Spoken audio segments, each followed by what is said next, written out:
Les résultats que j'ai présentés aujourd'hui sont tirés d'un observatoire qu'on a appelé Observatoire du foncier et de l'évolution des territoires, qui a d'abord consisté à créer une base de données de la consommation foncière sur les 30 dernières années et qu'on essaye de mettre à jour le plus régulièrement possible. Les villages, qui ne représentaient qu'un quart de la production de logements il y a 20 ans, ils en abritent 50% aujourd'hui.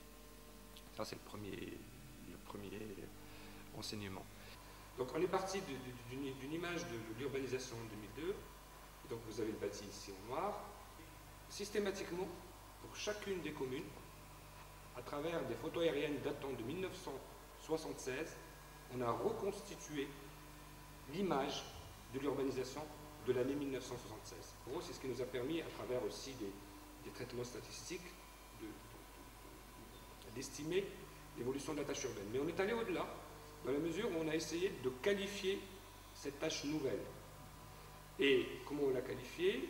En distinguant, ici en rouge, ce qu'on a appelé les extensions urbaines significatives. On a aussi distingué ce qui s'est passé à l'intérieur du tissu. C'est ce que vous voyez ici en bleu, et c'est ce qu'on a appelé le remplissage interstitiel. On a aussi distingué, déjà à cette époque-là, ce qu'on a appelé les extensions ponctuelles en orange. Les extensions ponctuelles, c'est quoi? C'est tout ce qui vient de se greffer de manière ponctuelle, un ou deux bâtiments, aux marges du tissu, ou tout ce qui se fait en mitage. Avec ça, on arrive à dire deux choses. On arrive à dire qu'est-ce qui se passe dans le tissu mixte, qu'est-ce qui se passe en zone d'activité, et combien on a consommé dans chacun de ces tissus, et deuxièmement, comment on a fait cette urbanisation. Qu'est-ce qui a été pris en extension, qu'est-ce qui a été fait en densification.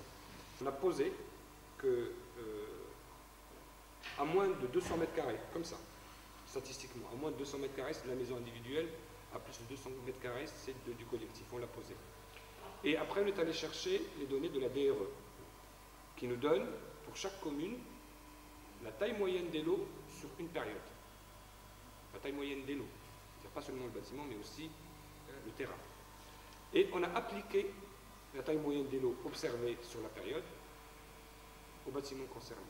Donc on n'a plus une surface de bâtiment, on a une vraie surface consommée. Le remplissage, l'urbanisation dans l'enveloppe urbaine, ce qu'on voyait en bleu tout à l'heure, a très fortement progressé.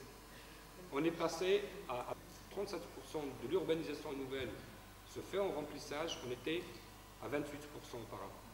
Comment cette consommation se fait par niveau d'armature urbaine? Dans les pôles, le remplissage interstitiel, c'est les 2 tiers.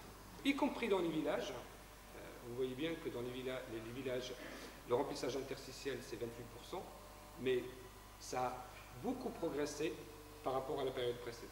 Le plus important, ce n'est pas seulement de savoir combien on a consommé, ni comment on a consommé, mais quelle était l'efficience de cette consommation.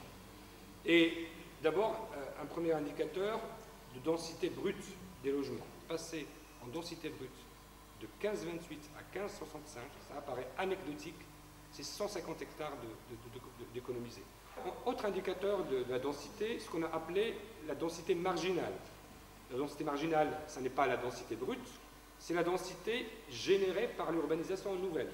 Partout, quel que soit le territoire, la densité marginale augmente. Alors, il est intéressant d'insister sur cette question de la dédensification. La densité cumulée habitants-emploi. En gros, si vous voulez, c'est un indicateur qui mesure l'intensité des fonctions urbaines sur un territoire. Et cette densité, elle n'a pas cessé de baisser. Les communes se spécialisent dans l'accueil des populations. On a distingué 6 profils de communes. Ce profil-là qu'on a appelé les étudiants, et c'est Strasbourg, il y a juste 2 communes qui rentrent dans ce profil-là, c'est Strasbourg et Illkirch, qui est une commune voisine. Et vous voyez bien la pyramide des âges en bleu, comparée à la moyenne départementale, on a plus d'étudiants, moins d'actifs, moins de personnes âgées. Donc là, c'est vraiment une très forte spécialisation dans l'accueil des étudiants et des jeunes actifs. Deuxième profil de commune, qui est ici en bleu clair, et qui correspond grosso modo à toutes les villes moyennes départementales et régionales. Et là, on est plutôt dans l'accueil des jeunes actifs.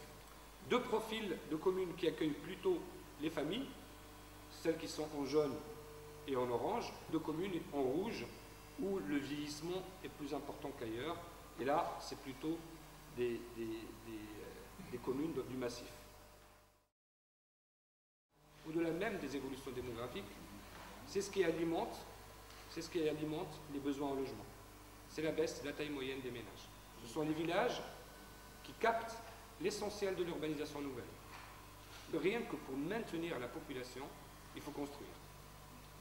Et pour maintenir la population à son niveau actuel, et sans plus, il faut construire quelques 3002 à 3600 logements par an. Deux ou trois moteurs des besoins en logement. Il y a le solde naturel, différence entre naissance et décès. Il y a le solde migratoire, c'est notre capacité à attirer ou non des populations de l'extérieur. Et il y a la baisse de la taille moyenne des ménages. Question importante, c'est 5600, 6400 logements, où est-ce qu'on les met?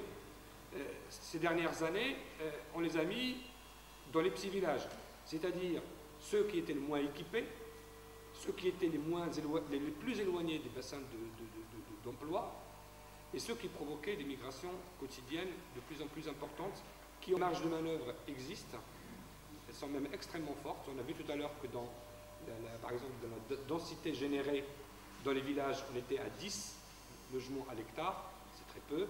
Il y a encore de la marge de progression, que ce soit en densification ou que ce soit en exploitation du recyclage et du renouvellement.